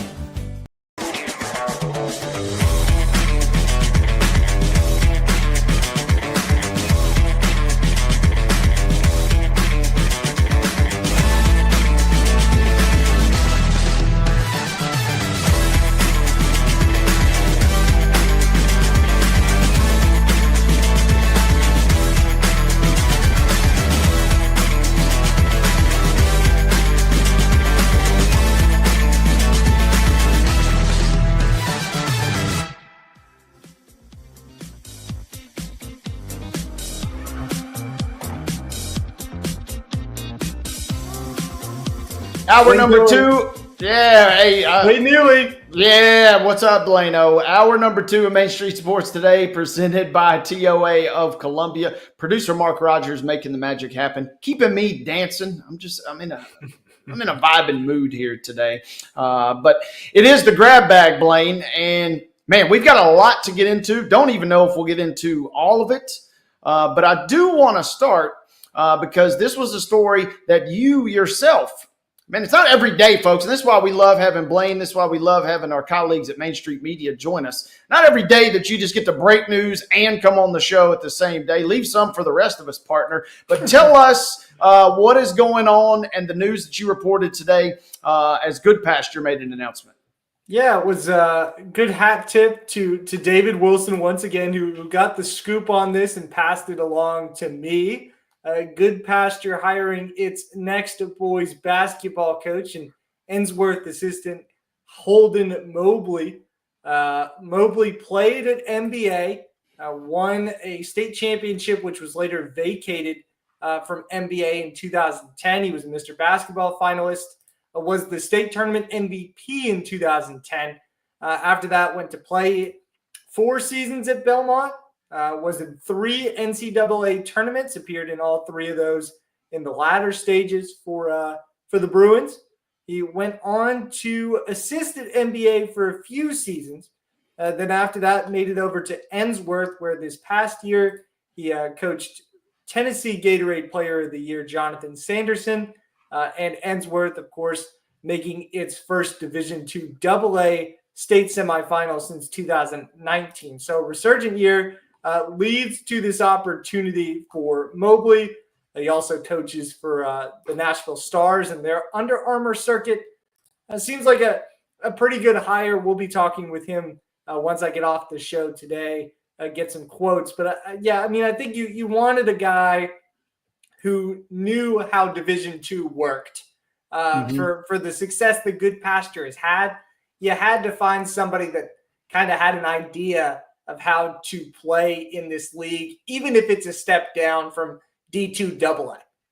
Yeah, that's what jumps out to me, right, is not saying it's a secret society by any means, but having somebody that knows the language of D2 is such a massive benefit. Doesn't necessarily mean they're a better coach, but there certainly is a massive benefit to knowing the language, knowing the system, and I'm not sure how much that plays a factor in all of these coaching searches at those levels, but it certainly can't hurt. And that's why I was have enjoyed reading this story, because considering the timetable, late March, Patton, departs, and then boom, here just 15, 16 days later, we're talking about what seems like a really good hire. This seems like a win on the hire front, and it also certainly seems like a success in terms of your stability and keeping your program going in the right direction. Yeah, Good Pasture might be missing a couple of pieces. This isn't going to be the Cougars team that it's been the past 5 or 6 years. As I mentioned in the story, they're going to be without D2A, Mr. Basketball, Jaden Jones, Tennessee State signee who graduates, as well as King Curie, another guy who graduates as a guard. This isn't listed in the story. It's more so based off of sources for now. Good Pasture won't confirm it. But their star freshman, Josh Huggins, who played down low at center for them last year, is reported to also be transferring out of the program. So they're not going to be this star-studded roster that they've had the past couple of years. This is going to be, as I mentioned, a clean slate. So the opportunity to have somebody who's kind of seen how Ensworth rose from maybe a not-so-great position, seeing NBA's consistent success, even Belmont's consistent success. I mean, he was around Rick Byrd. So this guy knows what consistent winners look like. And I think that's another benefit when you talk about taking over a D2 power like this. Ain't no doubt about that. Real quickly, Blaine, where can everybody find that story? Give us the official plugs. That is on Main Street Preps and Main Street Nashville. It will be in Main Street Nashville next week in print. Fingers crossed on that. Also, if you look up at sports_BK on Twitter, if you're not here already on X/Twitter, you can find the link there. Perfect. Thank you for your dogged reporting there. We'll let you catch up with Coach just as soon as we conclude our show today. While we're talking preps, let's go ahead and wasn't sure when we should drop this story, but some big news comes down from the TSSAA. A lot of folks might not necessarily know who Gene Manise is, but the assistant executive director of the TSSAA, a guy that has been with that organization for 3 decades. News coming down per an official TSSAA announcement that effective August 31st, he will be departing. And this is a guy that has been a fixture in an organization that has had a lot of fixtures. He has certainly been right up there as one of the strongest links. But Blaine, a guy that has done a lot of different roles, is stepping away. And we just wanted to make sure we gave him his shine because, man, any interaction that I've ever had with Mr. Manise has been fantastic. And he certainly, which I find interesting, right? Because he's in charge of the officials. And I've got a couple friends that are officials, and they're kind of trembling when they know that Gene's in the building. So a guy kind of got a rep as, really kind of a taskmaster, a tyrant maybe a little bit. He could not have been more kind. He could not have been more gracious the times that I've had the chance to talk to him. So well-deserved on him in his retirement. Well, I'll say, give your flowers to Gene for sure in his storied career. And kind of like you mentioned, any interaction that I had with Gene, the context surrounding it was not typically a great thing. For a reporter reaching out to the head of officiating, there have been a few instances. I can recall a couple springs ago where, Joe Burns had a couple instances where there was a Joe Burns East Robertson game where an official took the fans out of the game, told them they had to leave. There was another one, Hendersonville-Portland football game this year where an error made in the final minute allowed Hendersonville to win, an officiating error. And then, this basketball season, there's always something that kind of comes up in regard to having to work with Gene. And he's always been so correspondent with us and getting us those reports and keeping us up to date on anything that might have happened involving officials and stuff. And as a reporter, you really tip your cap and say thank you for doing that because, sometimes that's not always the case in high school sports. Things get buried sometimes. So for a guy like Gene to be so communicative with reporters and passing along information, we say thank you. No doubt. And other interesting subplot is, he was a teacher and coach at DCA and Davidson Academy, played baseball at Vanderbilt, drafted by the Padres. But in addition to all of that, he was a collegiate official. And that's kind of how I initially got to know Gene a little bit, was he would referee some of our games at Martin Methodist College during my time in their SID department there. So props to Mr. Manise. Storied career, well-deserved, and best of luck to him and the TSSAA. We're going the preps. Let's shift gears a little bit into the college ranks before we get into the pros. Real quickly, we'll talk much more about this tomorrow, kind of like you, Blaine, with the guy that broke the story. Joe Sullivan with Main Street Nashville will be our special guest host tomorrow. But he breaks news that Kevin Carroll, formerly of Trevecca Nazarene right there in Nashville, doesn't have to move very far, but he is taking a new job. He is going to take over as the new head coach of Lipscomb and the Bisons. I really like this move. I think this is a good idea for Lipscomb, and this was a guy who had been on their radar for following along in the process. Seemed like this was one of 3 or 4 guys that they had marked. He's done a really good job in just a few years at Trevecca, and before that, I don't remember exactly where he came from, but I know he was a consistent winner there too. So this just made too much sense, I feel like, for Lipscomb to not pull the trigger on Trevecca coach Kevin Carroll. It will be fascinating to see. Lipscomb is one of those programs that obviously has trended upward under head coach Lenny Acuff, and now at Sanford, as we discussed a lot. But I'm going to be curious to see if they can continue that upward trend. They have got some pieces to be obviously NCAA tournament team, just like we saw this season. Be interesting to see if they can continue that success first, and then maybe even potentially under Coach Carroll take it up to the next level.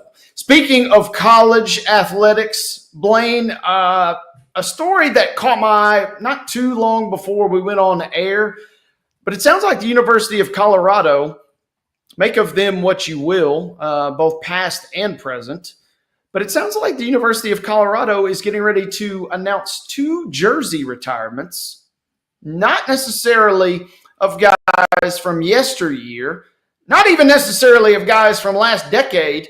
It is announced that the Buffs will retire Travis Hunter's number 12 and Shedeur Sanders' number 2. My immediate question, Blaine, is that too soon to be retiring jerseys for guys that were literally on the team last year? Well, I mean, theoretically, both of these guys are probably going to go top 10, top 15 at worst. We know that Travis Hunter's a top 5 pick. We don't really know where Shedeur's going to go. These are bona fide first-round picks for the 2025 NFL Draft from Colorado. And my counterpoint to that is, when is the last time we had a bona fide first-round pick from the University of Colorado? It's probably quick to be making this assessment and this call, but leave it to Prime, to Coach Prime, to kind of set a trend in a certain way like this. And I mean, I don't hate it, because these are, like I said, 2 bona fide first-round picks, and maybe my memory is fading, but I can't remember the last time there was somebody of that ilk, that caliber from that school.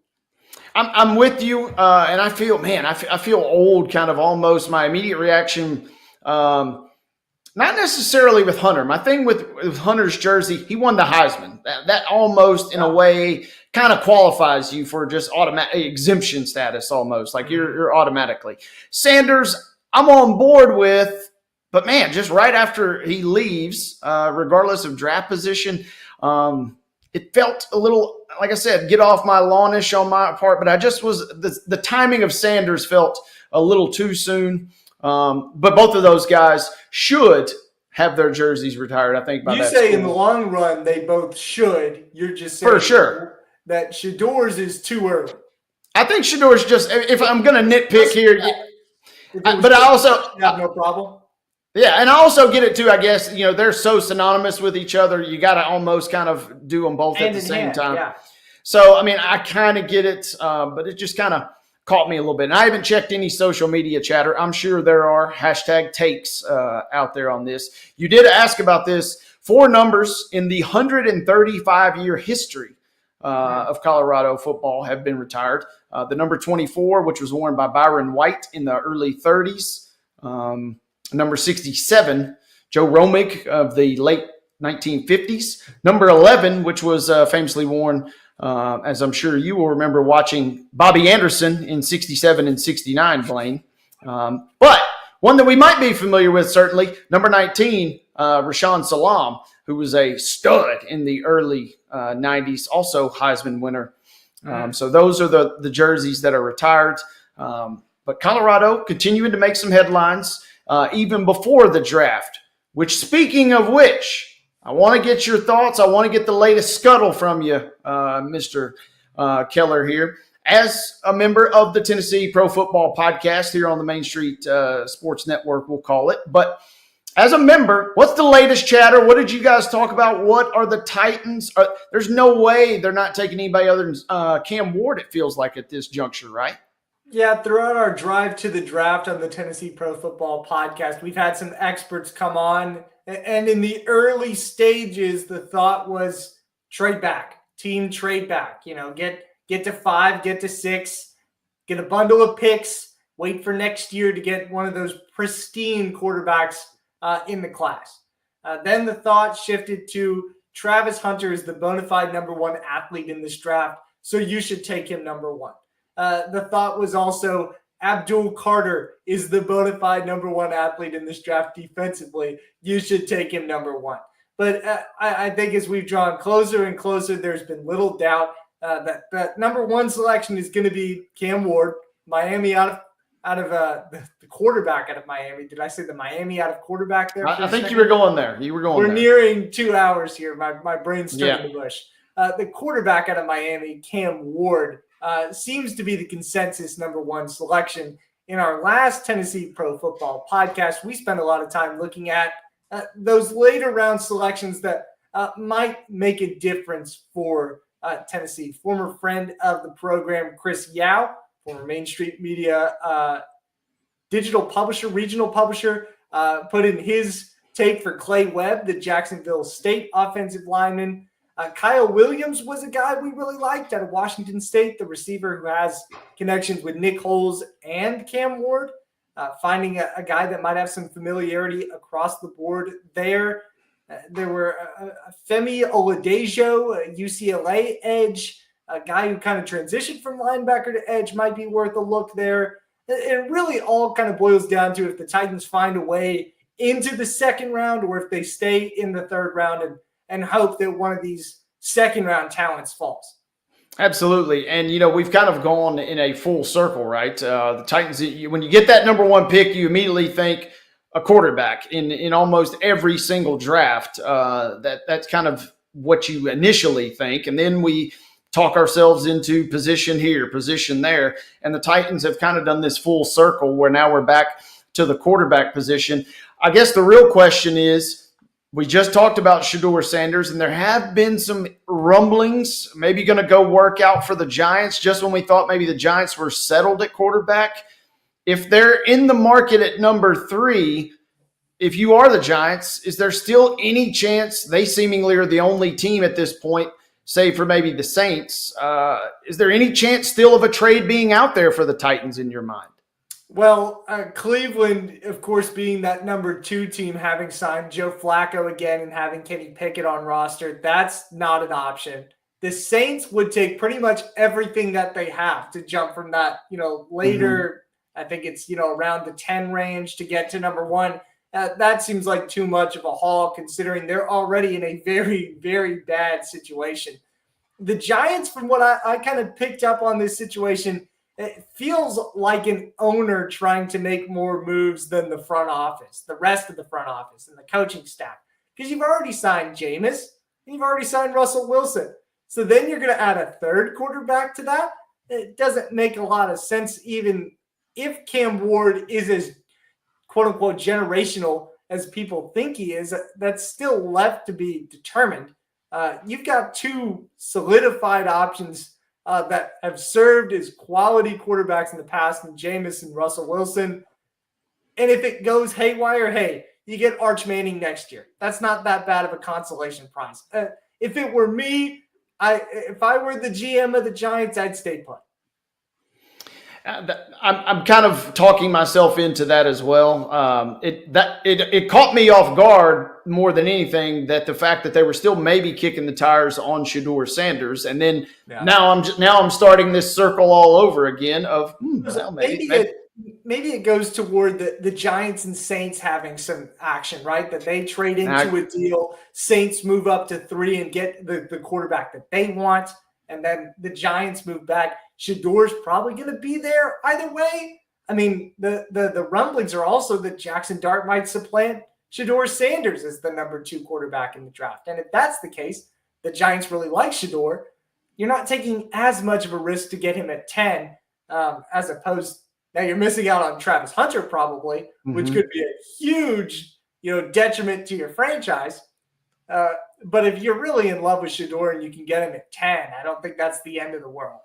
I'm with you too. It just feels like posturing in a sense, or increasing or decreasing, trade value, trade bait. So my one thought on this that I'll kind of close with, and I haven't really even said this on the Tennessee Pro Football Podcast, is that if there is not that much trade rumor or trade actuality between the Titans and other teams who are quarterback needy. I know they've done their due diligence on this, but does that feel like a red flag? If there's not someone else clamoring for Cam Ward at number 1 and saying, we will give you so much for this guy. If no other team's willing to do that, why are you willing to take it? You're right, and that's a fair question. And as a fan and supporter of the Titans, it's kind of where I landed, right? Just their luck, as it were, that the year that they get the number 1 overall pick, there doesn't appear to be a clear consensus to pick or trade. And John Glennon, friend of the show, talking to us last week, kind of made mention that, any other year, you're okay with Cam, but he's not, you wouldn't just say he's pick 1-1, right? In almost every single draft. So that will be fascinating to see. Give us an update. I'm assuming you guys will have another pod, at least one more, before next Thursday's opening round.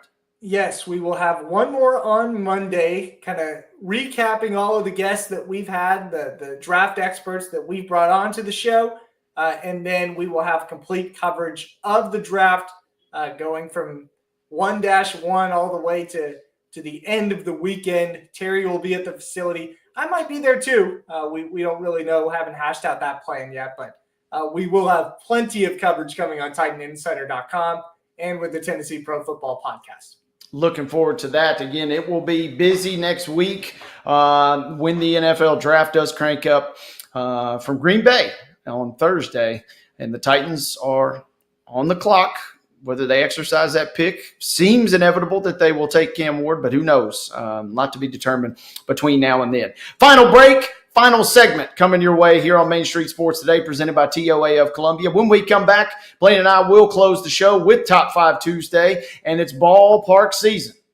I can taste some of the items. I'm headed to the ballpark just as soon as we get done, and I got 1 or 2 items that are on my list. We will debate the best items at the concession stand when Blaine and I return. Final segment coming your way next here on Main Street Sports Today, presented by TOA of Columbia.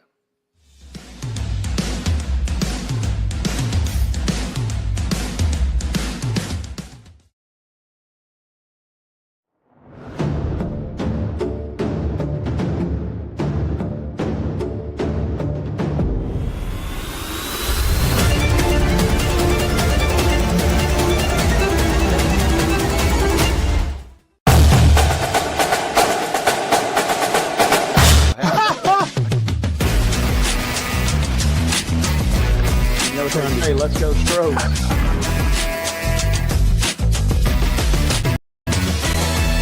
People are amazed at the variety and quality of guests we bring into Main Street Sports Today. But when you've been in this business for nearly 40 years and you never throw away a phone number, it's pretty easy. Right, Wade? Absolutely. And Wynn agrees with me.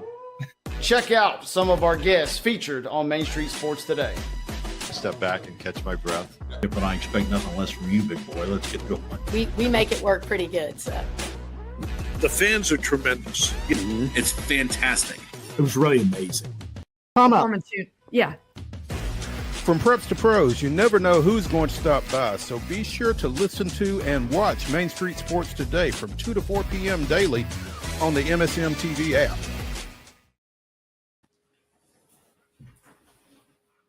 Welcome back, folks. Final segment here on Top 5 Tuesday. It is Top 5 Tuesday as Blaine Kellar and Wade Neely bring you the last little bit on this fun Tuesday show. Been an honor sitting in the saddle with you here today, Blaine. All right, let's not waste too much time, but it's ballpark season. Top 5 concession stand food items. Blaine, you are our special guest, so I want you to start us off. You will go, and then I will go. There was some consternation with you in the past on there, as I understand it. So give us your first overall pick as far as ballpark foods. Yeah, and my last time, I think I had some – that was a baseball-related one. I had a controversial pick there, too. I'll have a controversial one here. My favorite food is nachos, and ballpark nachos aren't always the best. But when they hit, they hit. So my 1-1 to probably some shock and awe is going to be a good plate of some ballpark nachos. I'm with you on that. It is a gamble, no doubt. When you pick nachos, they could be good, they could be bad, but when they are good, they are great. So that's a good pick. And you have opened the door. My 1-1 overall was the hot dog. I don't care if I'm even at a basketball game. I don't care if I'm in a football game. I'm going for the hot dog. There are many other items, but that's about as good as it gets. Throw a little dash of mustard on it, maybe some relish if you got it. Hot dog to me signifies baseball, ballpark season and all. So give me the hot dog as number 1. I'll tell you something that signifies baseball for me. As I covered Austin Peay baseball while I was in college, it was during COVID when they would have Ohio Valley Conference double headers. Those were some of the longest days of my life and some of the most sunburnt I've been before. But the way that I'd keep myself fed for whatever reason throughout those days was through a box of popcorn. So with my second overall selection, I'm going with popcorn to pair along with the nachos. Popcorn is a good pick. Scott Stewart is a popcorn connoisseur, and that is his go-to. Since I can't pick popcorn in his honor, though, I will pay small respect to the Pulaski Citizen Publisher. Give me cheeseburger for number 2. Blaine, we're going to have to roll with these here. I'm going peanuts number 3. I like the messiness of it all. Feels like I'm in a Texas Roadhouse a little bit. So we're going nachos, popcorn, peanuts for me. I love that. Ballpark, it's usually hot. Give me a icy freeze pop, some sort of ice cream. But really, if you got the old school icy, is going to be number 3 for me. How about just to stay quenched from all this saltiness, I'll go a souvenir soda cup. So you get the soda, you pay a little extra for the cup that you keep in your cupboard for forever. Souvenir soda. I'm with you there. Give me chicken tenders on the list. Not always the best, but they can be good. That's a sneaky pick for me late. Again, that is a gamble. Chicken tenders, just like nachos. I'll close out another gamble more times than not. It's pretty mushy, but I'll close out with some French fries, preferably the chili cheese fries if they've got them. I'm with you there too.